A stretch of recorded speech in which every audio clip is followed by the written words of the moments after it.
ಹರಿಕಥಾಮೃತಸಾರ ಗುರುಗಳ ಕರುಣದಿಂದ ಪನಿತು ಪೇಳುವೆ ಪರಮ ಭಗವದ್ಭಕ್ತರಿದನ ಆದರದಿ ಕೇಳುವುದು. ಕಡು ಕರುಣಿ ನೀನೆಂದರಿದು ಹೇರೊಡಲ ನಮಿಸುವೆ ನಿನ್ನಡಿಗೆ, ಬೆಂಬಿಡದೆ ಪಾಲಿಸು ಪರಮ ಕರುಣಾಸೆಂದು ಎಂದೆಂದು. ನಡುನುಡುವೆ ಬರುತ್ತೆಪ್ಪ ವಿಘ್ನವ ತಡೆದು ಭಗವನ್ನಾಮ ಕೀರ್ತನೆ, ನುಡಿದು ನುಡಿಸೆನ್ನಿಂದ ಪ್ರತಿ ದಿವಸದಲ್ಲಿ ಮರೆಯದಲೆ. ಕರುಣಾಸಂಧಿಯಲ್ಲಿ 17ನೇ ಪದ್ಯ. ಜನಪ ಮೆಚ್ಚಿದರೀವ ಧನವಾಹನ ವಿಭೂಷಣ ವಸನ ಭೂಮಿ, ತನುಮನಗೊಳಿತ್ತಾದರಿ ಪುರುಂಟೇನು ಲೋಕದೊಳು.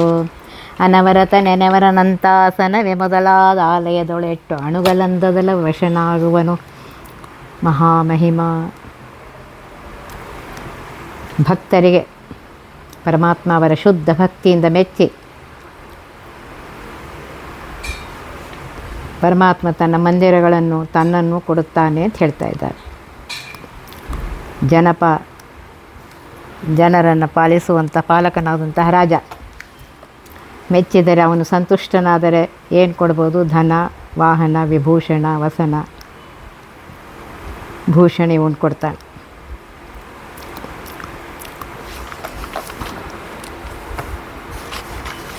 ಅವನು ರತ್ನಮಯವಾದ ಭೂಷಣ, ವಸ್ತ್ರ, ಭೂಮಿ ಇತ್ಯಾದಿ ಕೊಡ್ತಾನೆ.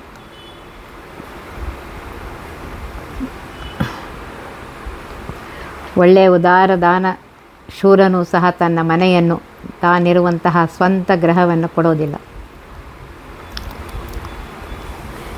ತನು ಮನೆಗಳನ್ನು ಕೊಟ್ಟಿರುವವನು ಲೋಕದಲ್ಲಿ ಯಾವನೂ ಇಲ್ಲ. ಅನವರತ ನೆನೆವರನ, ಯಾರು ಪರಮಾತ್ಮನನ್ನು ಯಾವಾಗಲೂ ನೆನೆಸ್ತಾ ಇರ್ತಾರೆಯೋ, ಧ್ಯಾನ ಮಾಡ್ತಾ ಇರ್ತಾರೆಯೋ ಅಂಥವರ ಅನಂತಾಸನೆ ಮೊದಲಾದ ಆಲಯದೊಳಗಿಟ್ಟು, ಅನಂತಾಸನೆ ಮೊದಲಾದ ತನ್ನ ಆಲಯದಲ್ಲಿ ಅವರನ್ನಿರಿಸಿ ಅಣುಗನಂದದಿ ಸೇವಕರಂತೆ ವಶನಾಗುವನು, ಅವರ ಅಧೀನಾಗ್ತಾನೆ. ಆದ್ದರಿಂದ ಅವನು ಮಹಾಮಹಿಮನಾಗಿದ್ದಾನೆ, ಮಹಾಮಹಿಮೆಯಿಂದ ಕೂಡಿದವನಾಗಿದ್ದಾನೆ ಅಂತ ಹೇಳ್ತಾರೆ. ಹೀಗೆ ಹೇಳೋದರಿಂದ ಪರಮಾತ್ಮನನ್ನು ಬಿಟ್ಟು ಇತರರು ಯಾರು ದಾನಶೂರರಲ್ಲ, ಮಹಿಮೆಯಿಂದ ಕೂಡಿದವರು ಇಲ್ಲ, ಪರಮಾತ್ಮ ಒಬ್ಬನೇ ಅನ್ನೋದನ್ನು ಇಲ್ಲಿ ಹೇಳ್ತಾ ಇದ್ದಾರೆ.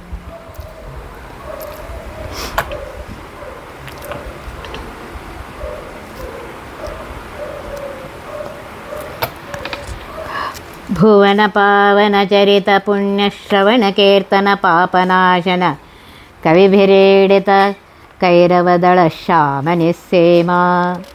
ಯುವತಿ ವೇಷದಿ ಹಿಂದೆ ಗೌರೇ ಧವನ ಮೋಹಿಸಿ ಕೆಡಿಸಿ ಉಳಿಸಿದ ಇವನ ಮಾಯವ ಗೆಲ್ಲುವನಾವನು ಈ ಜಗತ್ರಯದೇ. ಭುವನ ಪಾವನ ಚರಿತ್ರ, ಸಕಲ ಲೋಕಗಳನ್ನು ಪವಿತ್ರ ಮಾಡುವಂತಹ ಚರಿತ್ರೆಯುಳ್ಳವನು. ಪುಣ್ಯಶ್ರವಣ ಕೀರ್ತನ, ಪುಣ್ಯಕರವಾದ ಶ್ರವಣ ಹಾಗೂ ಕೀರ್ತನಗಳುಳ್ಳವನು. ಯಾವನ ಮಹಿಮೆಯನ್ನು ಕೇಳಿದರೆ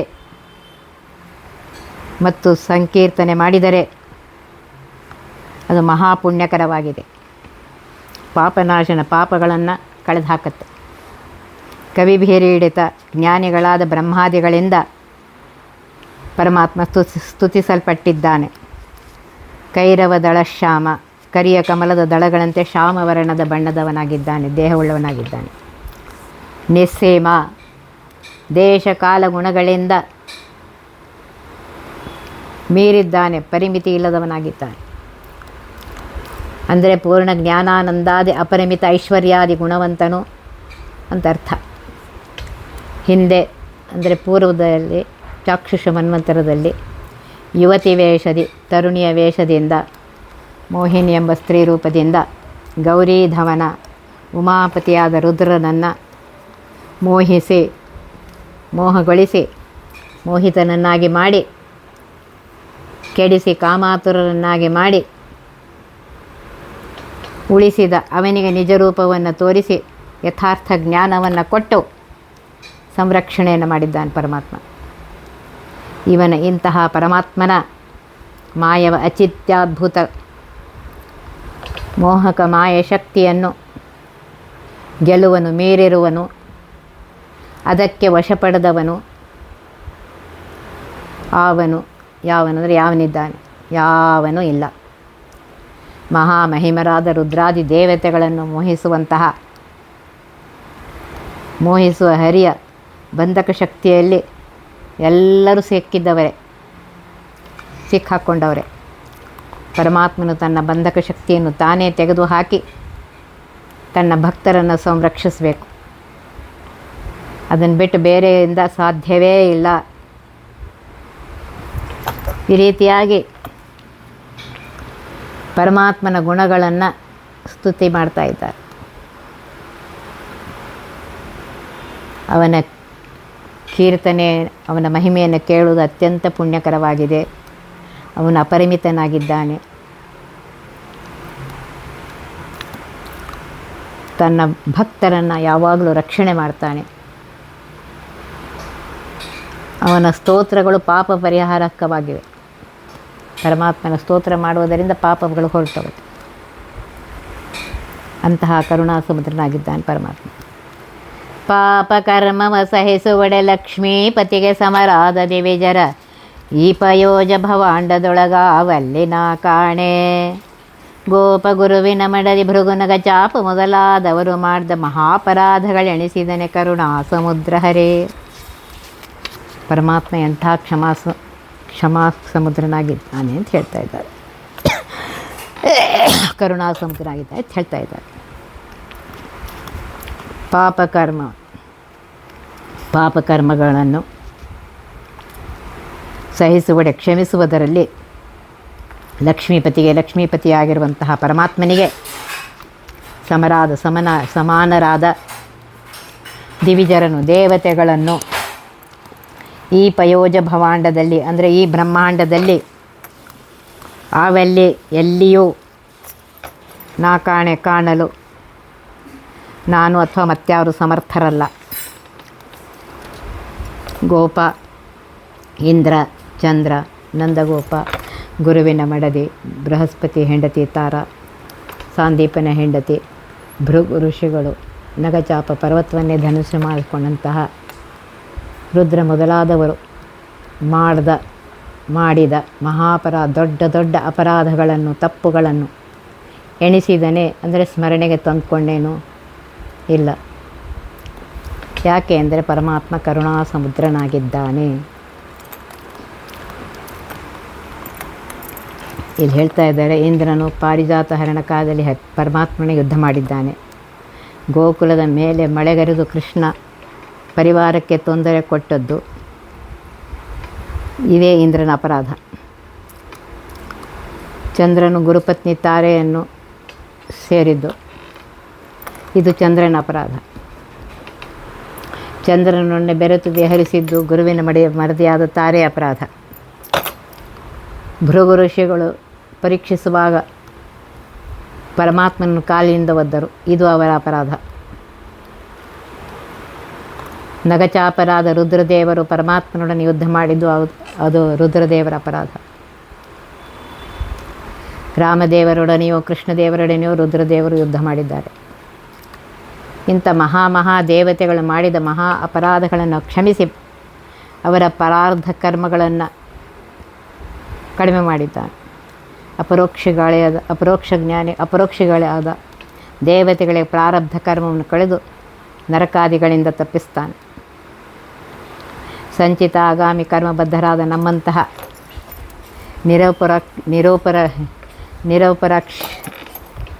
ಅಪರೋಕ್ಷ ಜ್ಞಾನಿಗಳಾದವರಿಗೆ ಅಪರಾಧಕ್ಕನುಸಾರವಾಗಿ ಫಲವನ್ನು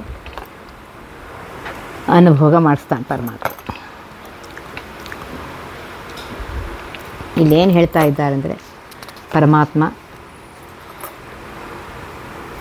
ಕ್ಷಮಾವಂತನಾಗಿದ್ದಾನೆ, ಕ್ಷಮಿಸ್ತಾನೆ.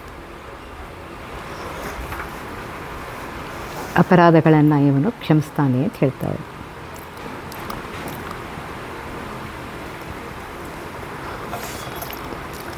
ಅಂಗುಟಾಗದೆ ಜನಿಸಿದ ಮರತರಂಗಿಣಿಯು ಲೋಕತ್ರಯಗಳಗ ಹೆಂಗಿಸುವಳ ವ್ಯಾಕೃತಾಕಾಶಾಂತ ವ್ಯಾಪಿಸಿದ ಇಂಗಡಲ ಮಗಳೊಡೆಯ ನಂಗೋಪಾಂಗಗಳಲ್ಲಿಪ್ಪ ಅನಂತ ಸುಮಂಗಳಪ್ರದ ಪಾವನ ಮಾಳ್ಪುದೇನರಿದು. ಮಂಗಳಪ್ರದ ನಾಮ ಪಾವನ ಮಾಳ್ಪುದೇನರಿದು. ಅಂಗುಟಾಗ್ರದೆ ಶ್ರೀ ವಾಮನದೇವರ ವಾಮಪಾದಾಂಗುಷ್ಟದ ನಖದಿಂದ ಬ್ರಹ್ಮಾಂಡವು ಭಿನ್ನವಾಗಲು ಅವ್ಯಾಕೃತ ಆಕಾಶದಿಂದ ಜಲಧಾರೆ ಒಳಗೆ ಬರುತ್ತೆ. ಜನಿಸಿದ ಬ್ರಹ್ಮಾಂಡದಲ್ಲಿ ಹುಟ್ಟಿ ಬಂದ ಅಮರತರಂಗಿಣಿಯು ದೇವಗಂಗೆಯು ಲೋಕತ್ರಯಗಳ ಅಗ ಹಿಂಗಿಸುವಳು. ಸ್ವರ್ಗ, ಮೃತ್ಯು, ಪಾತಾಳ ಲೋಕಗಳಲ್ಲಿರುವ ಜನರ ಪಾಪ ಪರಿಹಾರ ಮಾಡ್ತಾಳೆ. ಅಂದ ಮೇಲೆ ಇಂಗಡಲ ಮಗಳೊಡೆಯ ಕ್ಷೀರ ಸಮುದ್ರ ಜನಿಸಿದ ಶ್ರೀ ಮಹಾಲಕ್ಷ್ಮೀ ದೇವಿಯ ಪತಿಯಾದ ಪರಮಾತ್ಮನ ಅಂಗೋಪಾಂಗಗಳಲ್ಲಿಪ್ಪ ಕರಚರಣಾದಿ ಅಂಗಗಳಲ್ಲಿಯೂ ನಖರೋಮಾದಿ ಉಪಾಂಗಗಳಲ್ಲಿ ವ್ಯಾಪಿಸಿರುವ ಪೂರ್ಣವಾದ ಸ್ವಾಭಿನ್ನ ತನ್ನಿಂದ ಭಿನ್ನವಾಗದ ರೂಪಗಳ ಮಹಿಮೆಯನ್ನು ಬಣ್ಣಿಸುವ ಅಮಲ ಪವಿತ್ರವಾದ ಅನಂತ ಅನೇಕ ಸುಸಮೀಚೀನ ಮಂಗಳಪ್ರದ ಅನಂತ ಜ್ಞಾನಾನಂದಾದಿ ಕಲ್ಯಾಣಕರವಾದ ನಾಮವು ಪಾಪವನ್ನು ಪರಿಹಾರ ಮಾಡುವುದೆಂಬುದನ್ನು ಏನು ಹೇಳೋದು, ಕೈ ಮುಚ್ಚನೆಯಾಗಿ ಸಿದ್ಧವಾಗಿದೆ ಅಂತ ಹೇಳ್ತಾ ಇದ್ದಾರೆ.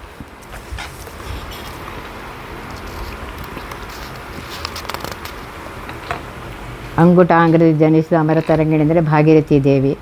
ತ್ರಿವಿಕ್ರಮನ ಪಾದದ ಎಡ ಅಡಿಯ ಹೆಬ್ಬೆರಳಿನ ಉಗುರಿನ ತುದಿಯಿಂದ ಗಂಗಾದೇವು ಬಂದಿದ್ದಾಳೆ ಅಂತ ಹೇಳಿ ಪುರಾಣದಲ್ಲಿ ಬಂದಿದೆ. ಅವ್ಯಾಕೃತ ಆಕಾಶ ಅಂದರೆ ಬ್ರಹ್ಮಾಂಡದ ಹೊರಗಿರುವ ಆಕಾಶ. ಹಿಂಗಿಸುವಳು ಅಂದರೆ ಕಳೆಯುತ್ತಾಳೆ. ಇಂಗಡಲ ಮಗಳು ಅಂದರೆ ಕ್ಷೀರ ಸಮುದ್ರನ ಮಗಳಾದ ಮಹಾಲಕ್ಷ್ಮೀ ದೇವಿಯು.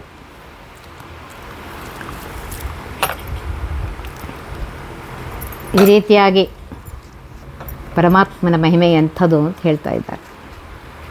ಕಾಮಧೇನು ಸುಕಲ್ಪತರು ಚಿಂತಾಮಣಿಗಳ ಮರೇಂದ್ರ ಲೋಕದೆ ಕಾಮಿತಾರ್ಥಗಳೇವುವಲ್ಲದೆ ಸೇವೆ ಮಾಳ್ಪರಿಗೆ ಶ್ರೀ ಮುಕುಂದನ ಪರಮ ಮಂಗಳ ನಾಮ ನರಕಸ್ಥರನು ಸಲಹಿತು ಪಾಮರರ ಪಂಡಿತರೆನಿಸಿ ಪುರುಷಾರ್ಥ ಕೊಡುತ್ತಿಹದು. ಕಾಮಧೇನು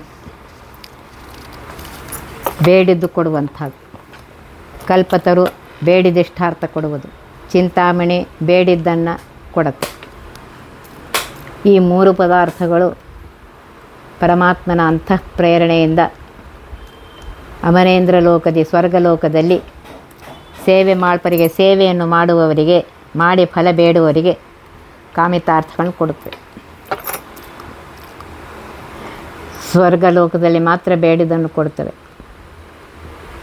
ಆದರೆ ಸ್ವತಃ ಶ್ರೀ ಮುಕುಂದನ ಪರಮ ಮಂಗಳ ನಾಮ, ಪರಮಾತ್ಮನ ನಾಮ ಶ್ರೀ ಜ್ಞಾನಾದಿ ಮೋಕ್ಷ ಸಂಪತ್ತನ್ನು ಕೊಡುವಂತಹ ವೇದ ಪ್ರತಿಪಾದ್ಯನಾದ ಪರಮಾತ್ಮನನ್ನು ಪರಮ ಮುಖ್ಯ ವೃತ್ತಿಯಿಂದ ಹೊಗಳುವ ಸಕಲ ನಾಮಗಳು ಅತ್ಯಂತ ಮಂಗಳಪ್ರದವಾಗಿವೆ. ನಾರದರು ಶ್ರೀಹರೇ ಮುಕುಂದ ಮುರಾರೇ ಕೃಷ್ಣ ಅಂತ ವೀಣೆಯನ್ನು ಬಾರಿಸುತ್ತಾ ಪರಮಾತ್ಮ ನಾಮೋಚ್ಚಾರಣೆ ಮಾಡ್ತಾಯಿದ್ರು. ಆಗ ಈ ಶ್ರೀಹರಿಯ ನಾಮವು ಸ್ಮರಣ ಮಾತ್ರದಿಂದ ನರಕಸ್ಥ ಜೀವಿಗಳನ್ನು ಪಾಪದಿಂದ ಉದ್ಧಾರ ಮಾಡಿ ಪುಣ್ಯಲೋಕ ಕಳಿಸ್ತು. ಪಾಮರರ, ಮದಡರ ಅಂತ ಮಾನವರ ವಾಲ್ಮೀಕಿಯನ್ನು ಹರೇ ರಾಮ ಎಂದು ಜ್ಞಾನಪೂರ್ವಕ ನಾಮ ಉಚ್ಚರಿಸಲು ವಾಲ್ಮೀಕಿ ಋಷಿಯನ್ನಾಗಿ ಮಾಡಿತ್ತು. ನಾಮ ಸಮಗ್ರ ರಾಮಾಯಣವನ್ನೇ ಅವರಿಂದ ಬರೆಯಿಸಿ ಮೋಕ್ಷಾದಿ ಸಕಲ ಪುರುಷಾರ್ಥವನ್ನೇ ಕೊಟ್ಟಿತ್ತು.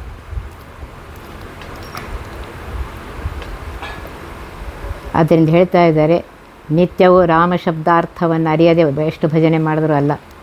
ಆ ಗುರುಗಳಿಂದ ಆ ನಾಮ ಮಹಾತ್ಮೆಯನ್ನು ತಿಳಿದುಕೊಂಡು ನಾಮಾಭಿಮಾನಿ ಉಷಾ ಪ್ರಾರಂಭಿಸಿ ಪ್ರಾಣ ಪರ್ಯಂತರವಾಗಿ ಆ ನಾಮದಲ್ಲಿರುವ ಷೋಡಶ ದೇವತೆಗಳು, ಅವರ ಕಾರ್ಯ, ಅವುಗಳನ್ನು ತಿಳಿದು ಭಜಿಸಿದರೆ ಫಲ ಕೊಡುತ್ತೆ.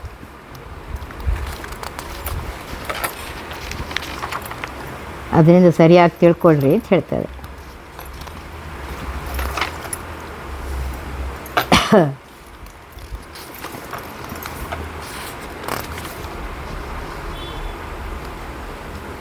ಆ ಭಗವಂತ ಪರಮಾತ್ಮನ ನಾಮವನ್ನು ಸರಿಯಾಗಿ ತಿಳಿದುಕೊಂಡು ಅದರ ಮಹಿಮೆಯನ್ನು ತಿಳಿದುಕೊಂಡು ಸೇವೆ ಯಾರು ಪರಮಾತ್ಮನ ಸೇವೆ ಮಾಡ್ತಾರೆ ಆಗ ಪರಮಾತ್ಮ ಅವರಿಗೆ ಕಾಮಧೇನು ಕಲ್ಪತರುವಾಗಿ ಅವರಿಗೆ ನರಕದಿಂದ ಪಾರು ಮಾಡಿ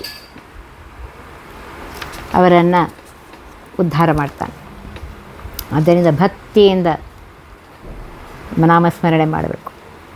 ಆಗ ಕರುಣಾಸಮುದ್ರನಾಗಿರುವಂತಹ ಪರಮಾತ್ಮ ಅವರಿಗೆ ಉದ್ಧಾರ ಮಾಡ್ತಾನೆ.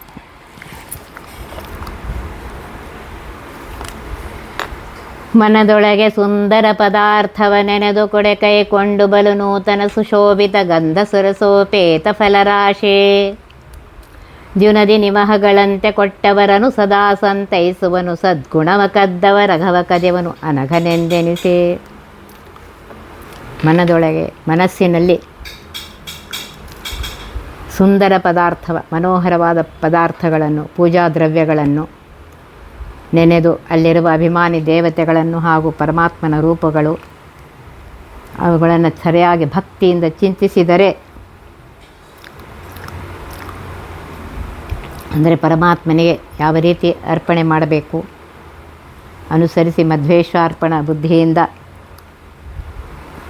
ಸಮರ್ಪಿಸಿದರೆ ಕೈಕೊಂಡು ಅಂತಹ ಮಾನಸ ಪೂಜೆಯನ್ನು ಸ್ವೀಕಾರ ಮಾಡಿ ಬಲು ನೂತನ ಸುಶೋಭಿತ ಗಂಧ ಸುರಸ ಫಲರಾಶಿ ಹೊಸದಾದ ಶೋಭಿಸುವ ಸುಗಂಧಮಯವಾದ ರಸಭರಿತ ಹಣ್ಣುಗಳ ರಾಶಿಯನ್ನು ಇಹದಲ್ಲಿ ಮುಕ್ತಿಯಲ್ಲಿ ಅಂತಹ ಸ್ವಾಕ್ಯ ರಸಮಯ ಗಂಧಮಯ ಫಲಗಳನ್ನು ದ್ಯುನದಿ ನಿಮಹಗಳಂತೆ ಗಂಗಾ ಪ್ರವಾಹದಂತೆ ಕೊಟ್ಟು ಅವರನ್ನು ಆ ಭಕ್ತರನ್ನು ಸದಾ ಅಂದರೆ ಯಾವಾಗಲೂ ಸಂತೈಸನ್ನು ರಕ್ಷಣೆ ಮಾಡ್ತಾನೆ. ಸದ್ಗುಣವ ಕದ್ದವರ ಹಿಂದೆ ಹೇಳಿದಂತೆ ಪರಮಾತ್ಮನ ಗುಣ ನಾಮ ಮಹಿಮೆಗಳನ್ನು ತಿಳಿದುಕೊಂಡು ಗೂಢವಾದ ಗುರುಪದಿಷ್ಟವಾದ ಪದ್ಧತಿಯಿಂದ ನಿರಂತರ ಭಗವಂತ ಧ್ಯಾನವನ್ನು ಮಾಡುವವರ ಅಘವ ಕದಿವನ ಪಾಪಗಳನ್ನು ನಾಶ ಮಾಡ್ತಾನೆ. ಆದುದರಿಂದ ಅನಘ ಪಾಪ ಪುಣ್ಯವಿರಹಿತನು ಭಕ್ತರ ಪಾಪಗಳನ್ನು ಕಳೆಯುವನಾಗಿರುತ್ತಾನೆ. ಹೀಗೆ ಅನಗನಾದ ಭಗವಂತನು ಮಾನಸ ಧ್ಯಾನೋಪಾಸನವನ್ನು ಸರಿಯಾಗಿ ಮಾಡಿದಾಗ ಪರಮಾತ್ಮ ಅವರ ಸಕಲ ಅಭಿಷ್ಟಾರ್ಥಗಳನ್ನು ಪೂರ್ತಿ ಮಾಡ್ತಾನೆ ಅಂತ ಹೇಳ್ತಾರೆ.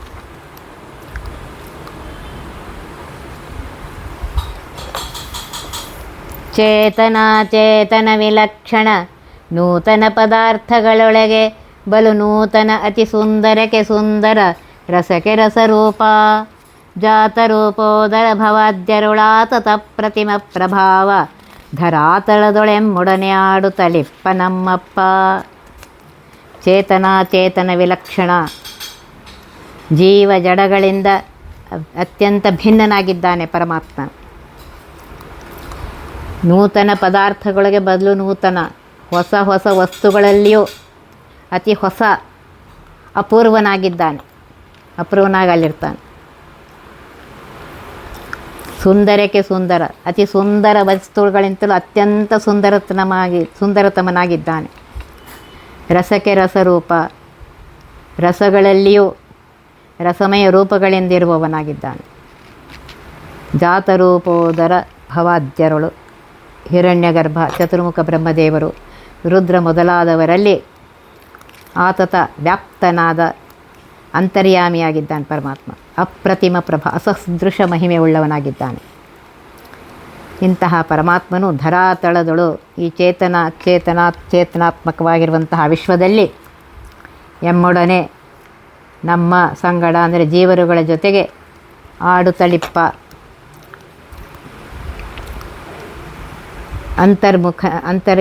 ಅಂತರ್ಯಾಮಿಯಾಗಿದ್ದು ಅನಂತ ರೂಪಗಳಿಂದ ಕ್ರಿಯಾಕಾರಕ ವ್ಯಾಪಾರಗಳನ್ನು ಮಾಡಿಸುತ್ತಾ ವಿಹರಿಸುತ್ತಾ ಇರ್ತಾನೆ. ಈ ಹರಿಯು ನಮ್ಮಪ್ಪ, ಈ ವಿಶ್ವವನ್ನು ಅದರಲ್ಲಿ ನಮ್ಮನ್ನು ಹುಟ್ಟಿಸಿದವನು ಇವನೇ. ಈ ರೀತಿಯಾಗಿ ಆ ಪರಮಾತ್ಮನನ್ನು ಹೀಗೆ ಪ್ರತಿ ದಿವಸವೂ ವಿಚಾರಪೂರ್ವಕವಾಗಿ ಅನುಸಂಧಾನ ಮಾಡ್ತಾ ಇದ್ದರೆ ಭಯವಿಲ್ಲ ಅಂತ ಹೇಳ್ತಾರೆ. ಯಾವಾಗಲೂ ಆಗ ಪರಮಾತ್ಮ ಆತ್ಮರಕ್ಷಕನಾಗಿ ಆ ಭಕ್ತರ ಹತ್ತಿರದಲ್ಲಿಯೇ ಇರ್ತಾನೆ.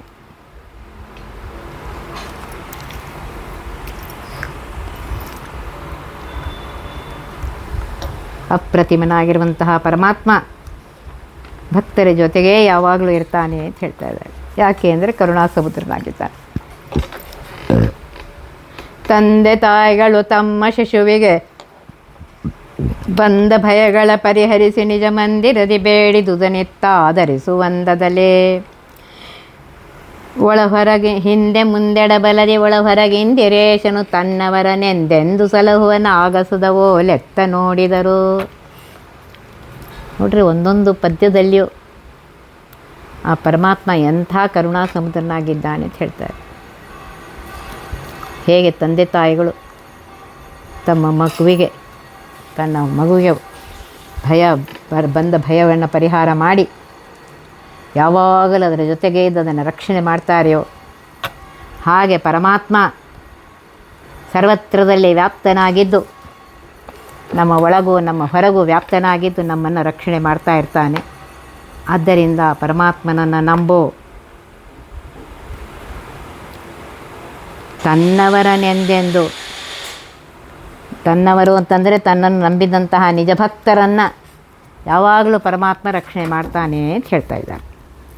ಒಂದೊಂದು ಪದ್ಯದಲ್ಲಿಯೂ ಆ ಕರುಣಾ ಸಮುದ್ರನಾಗಿರುವಂತಹ ಪರಮಾತ್ಮನನ್ನು ಸರಿಯಾಗಿ ತಿಳಿದುಕೊಂಡು ಸ್ಮರಣೆ ಮಾಡು, ಅವನ ಮರಿಬೇಡ, ಪ್ರತಿ ಕ್ಷಣಕ್ಕೆ ಅವನನ್ನು ಸ್ಮರಣೆ ಮಾಡ್ತಾಯಿರು, ಸರ್ವತ್ರದಲ್ಲಿ ಅವನ ಸ್ಮರಣೆ ಮಾಡ್ತಾಯಿರು, ಸರ್ವತ್ರದಲ್ಲಿ ಅವನೇ ಇದ್ದಾನೆ, ಒಳಗೂ ಹೊರಗೂ ಎಲ್ಲ ಕಡೆಗೂ ಅವನೇ ಇದ್ದಾನೆ, ಅವನೇ ರಕ್ಷಣೆ ಮಾಡ್ತಾ ಇದ್ದಾನೆ ಅಂತ ಹೇಳು.